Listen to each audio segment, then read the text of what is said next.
Selamat pagi Bapak Ibu dan saudara-saudaraku, salam sejahtera bagi kita sekalian. Apa kabar pagi ini? Harapan dan doa saya kita semua sudah bangun dengan sehat, selalu bersemangat di dalam anugerah Tuhan kita Yesus Kristus. Senang sekali kita berjumpa kembali pada pagi hari ini saudara-saudaraku dengan renungan pagi edisi 26 September 2024. Harapan dan doa saya kita sudah siap untuk menantikan Tuhan berbicara kepada setiap kita. Karena itu mari rendahkan diri di hadapannya, terimalah sabdanya, semoga menjadi pandu kita untuk berjalan di hari ini. Ulangan pasal 23 ayat 12-14. Di luar perkemahan itu haruslah ada bagimu satu tempat kemana engkau pergi untuk kada hajat. Di antara perlengkapanmu haruslah ada padamu sekop kecil, dan apabila engkau jongkok buang hajat atau kada hajat, haruslah engkau menggali lubang dengan itu dan menimbuni kotoranmu. Sebab Tuhan Allahmu berjalan dari tengah-tengah perkemahanmu untuk melepaskan engkau dan menyerahkan musuhmu kepadamu. Sebab itu haruslah perkemahanmu itu kudus, supaya jangan ia melihat sesuatu yang tidak senonoh di antaramu, lalu berbalik daripadamu. Toilet. Saudara-saudara pendengar renungan pagi yang dikasihi Tuhan. Apa yang terlintas di benak kita ketika kita mendengar kata toilet? Apa pentingnya Allah berbicara, mengatur sedemikian detil kehidupan manusia ini? Kita tidak dapat berkata bahwa Alkitab itu bukan untuk kehidupan nyata. Terbukti pada pagi hari ini apa yang kita baca menunjukkan bahwa Allah begitu memperhatikan kehidupan nyata setiap umatnya. Jauh di tengah padang gurun, Allah menyampaikan sebuah perintah jelas mengenai kebersihan. Di luar perkemahanmu itu haruslah ada bagimu suatu tempat di mana engkau pergi untuk membuang kotoran atau membuang hajat. Dengan detil menunjukkan cara bagaimana membuang kotoran. Mula-mula menggali lubang dengan sekop kecil, lalu berjongkok. Setelah selesai tidak boleh langsung berdiri dan kabur meninggalkan kotoran. Masih ada perintah selanjutnya saudara sekalian. Haruslah kau timbun kotoranmu itu dengan sekop kecil. Setelah dipastikan aman, barulah berdiri dan meninggalkan tempat itu. Supaya tidak berbau dan tidak mengganggu orang lain. Dan mencegah penularan penyakit tertentu. Jadi setiap keluarga harus wajib memiliki sekop kecil. Maklum pada waktu itu belum punya toilet atau kakus seperti yang kita kenal sekarang. Bukankah sebuah aturan yang sedemikian terbuka? Mengapa hal-hal sedetil itu pun juga diatur oleh Tuhan? Mungkin kita bisa berpikir mengapa Tuhan mengurus hal-hal itu? Sebab urusan toilet berkaitan dengan hal kesucian dan ketahiran. Pada waktu itu orang yang ingin menghadap Tuhan harus bersih dan suci. Bayangkan saudara sekalian pada waktu itu harus mencuci tangan, membasuh kaki, mencuci muka, wajah, supaya jangan ada kotoran yang menempel. Juga berkaitan dengan pengetahuan umum bahwa membuang kotoran dengan benar adalah salah satu cara efektif mencegah datangnya penyakit. Saudara sekalian, cerita itu juga menunjukkan betapa Allah peduli pada aspek kehidupan manusia. Agar kita dapat berfungsi dengan baik, Allah tidak merasa malu atau sungkan membicarakannya dan memerintahkannya, serta mengaturnya sedemikian detil yang baik bagi kita.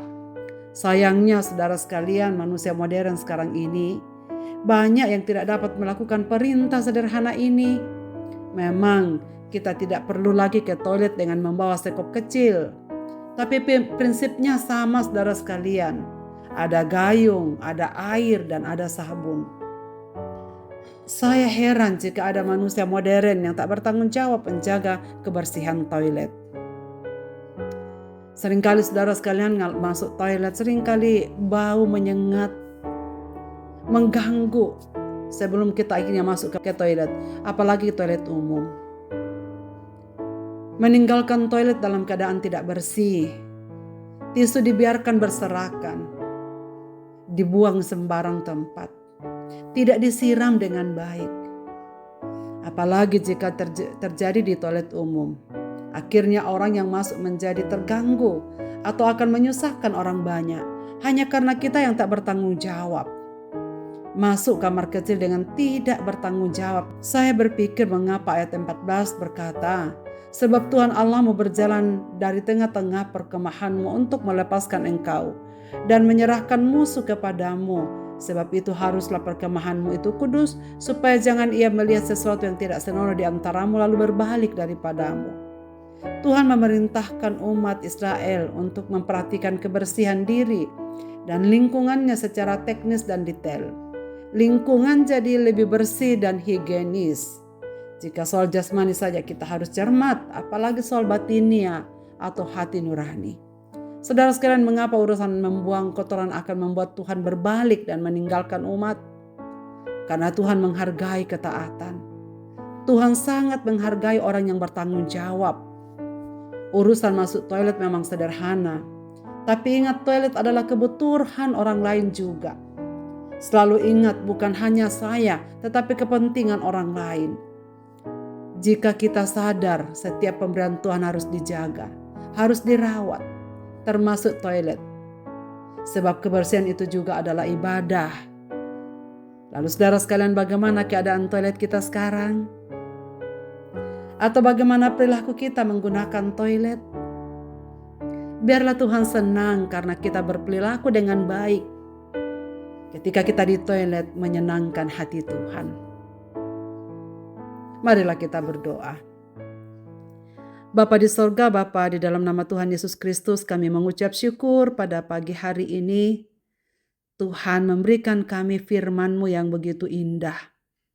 Mengingatkan kami akan perkara-perkara sederhana dalam kehidupan kami, yang kadang-kadang kami lupa bahwa sesuatu yang sederhana ini tetapi berdampak besar bagi kebutuhan kami dan kebutuhan orang lain.